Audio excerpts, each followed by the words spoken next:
San Francisco District Attorney Chesa Boudin is out of a job today. He lost that recall election.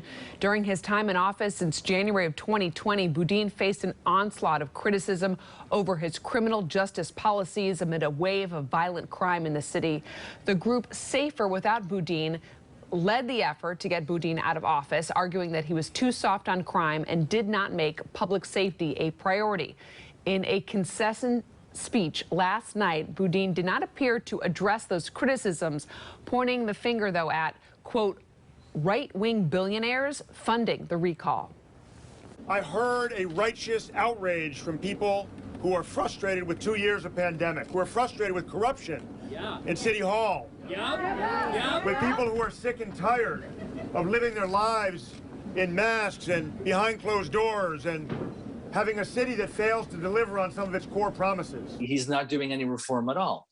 Going back to the first week of when he was sworn in, he basically threw a monkey wrench into the works, into the criminal justice system, paralyzed prosecution. So many of the district attorney's staff have left.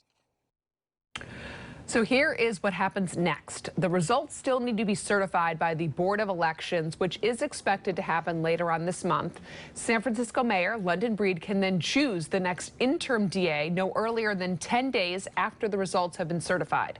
The mayor addressed this part of the process just a short time ago, and KRON 4's Charles Clifford was there. He joins us now live from San Francisco with the latest. Charles, thanks for joining us.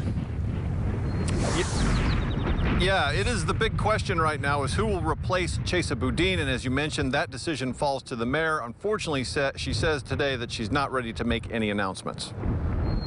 Speaking to the press on Wednesday morning, the mayor said that she has not made a decision on who she will nominate to replace Boudin. She says she's going to be speaking to a great many people before making that decision. I've talked to a lot of people, judges, lawyers, community members, people who I grew up with, who went to jail for things they never did, people who are still have challenges and issues with the criminal justice system.